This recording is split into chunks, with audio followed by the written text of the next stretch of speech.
11 मार्च 1994।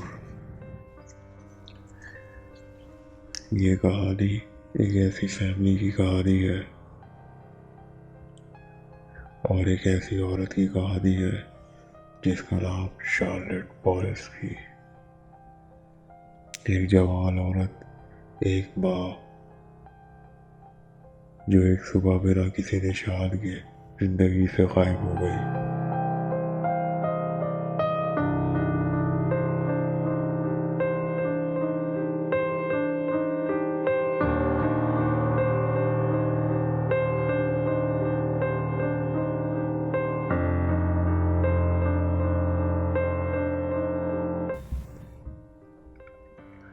Charlotte सख्त बीमार थी।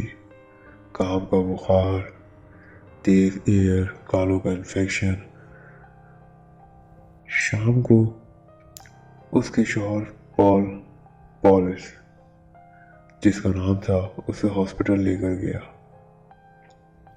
रात देर तक इलाज चलता रहा और जब वो घर वापस आई, पॉल के वालिदैन बच्चों को संभाल रहे थे। शार्लेट ने अपनी माँ को फ़ोन किया, एक हल्का सा थका हुआ सा लहजे में, मैं ठीक हूँ। और फिर बस उसके बाद वो कभी नहीं सुनी गई। अगली सुबह 8:50 सुबह के शार्लेट की माँ ने फ़ोन किया। पॉल ने कहा शार्लेट अभी सो रही है, उसे रेस्ट करने दो।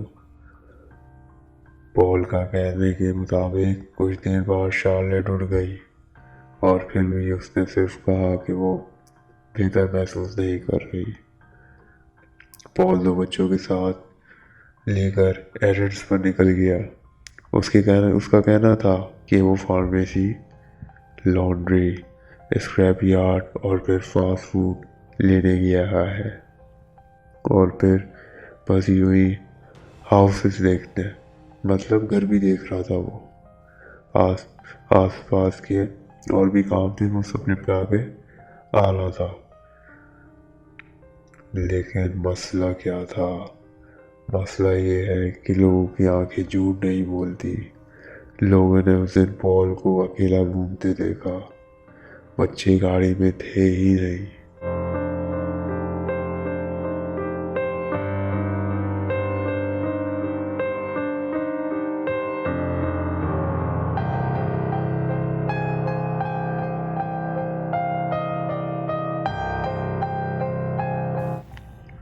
शाम 4 बजे पॉल घर आया और शार्लेट गायब।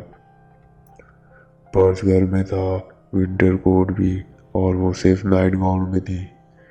कौन सी बीमार औरत सर्दी के दिन बिना कोट के, बिना पर्स के बाहर जाती है? उस रात शार्लेट की फैमिली परेशान होकर घर पहुंची। शार्लेट की बहन ने बर्फ में 2 सेट ऑफ फुटप्रिंट्स देखे, यानी कि 2 चप्पलों के निशान देखे। एक घर से शेड तक और दूसरा शेड से वापस घर। शेड का दरवाज़ा बल्ज हो रहा था, जैसे कोई चीज़ अंदर धकेली गई हो। जब शार्लेट की बहन ने शेड की चाबी मांगी, बहुत गुस्सा हो गया, ज़बरदस्ती से मना कर दिया। अगली सुबह जब शार्लेट का भाई आया, शेड साफ था, दरवाज़ा बिल्कुल नॉर्मल, अंदर सारी चीज़ें एक कोने में ढकी हुई, जैसे रात में कोई बात छुपाने की कोशिश हुई हो। सबूत तो मिल रहे थे। घर बिल्कुल सफाई की हुई थी, घर की बिल्कुल सफाई हुई हुई थी, एकदम चमकदार। शार्लेट के भाई ने ब्लड स्प्लैटर ब्लैंकेट और 2 पिलोस भी देखे, लेकिन वो कभी रिकवर नहीं हुए। कार के ट्रंक में इंसानी खून मिला, लेकिन इतना कम टेस्ट नहीं हो सकता था।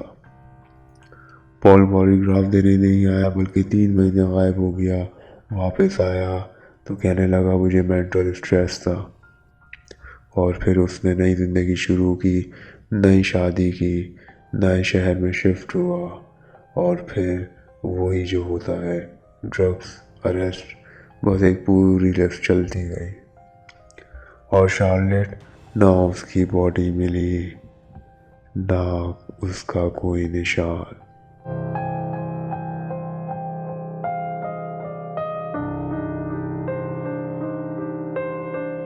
बस एक आवाज़ बरखुरदार, सख्त और दर्द भरी, उसके भाई की। उसने मुझसे कहा था, अगर मेरे साथ कुछ हो जाए मेरे बच्चों का ख्याल रख लेना। ये अल्फाज कभी माफ़ नहीं करते। शार्लेट की फैमिली का कहना है ये कोई एक्सीडेंट नहीं था, यहाँ किसी ने शार्लेट को चुप कराया। और बर्फ़ में 2 चप्पल के निशान भी मिले हैं। कुछ लोगों ने बताया था इसका मतलब था लोग एक से ज़्यादा इसमें शामिल थे। सालों बीत गए और ये केस आज भी गहरे जख्म की तरह खुला हुआ है। बस कहानी यही ख़त्म नहीं होती। बर्फ़ में पड़े उन 2 निशानों ने एक सवाल छोड़ दिया है, अगर शार्लेट को चली होती तो वापस आई क्यों नहीं? और अगर कोई लेकर गया, सिर्फ एक ही लाइन क्यों दिख रही थी निशान की?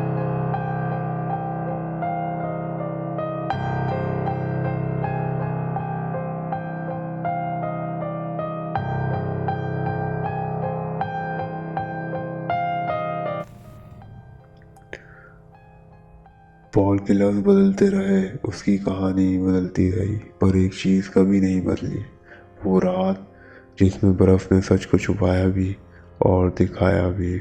और आज तक गैराट का वो घर इस बात की गवाही है कि हर कहानी के 2 पहलू होते हैं और दोनों सच नहीं होते।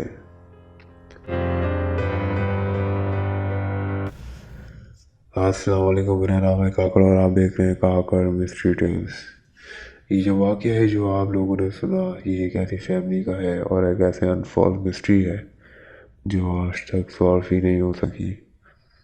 शार्लेट का गायब होने के पीछे कौन था, किसका हाथ था और उसका हस्बैंड अभी तक अपनी ज़िंदगी आराम से कैसे जी रहा है, इन सब का जवाब आज तक नहीं किसी को मिल सका।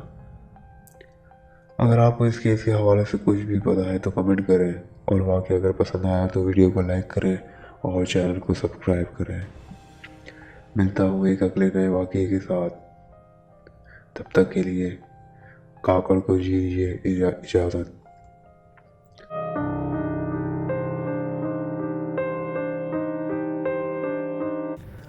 अल्लाह हाफ़िज़ नासिर।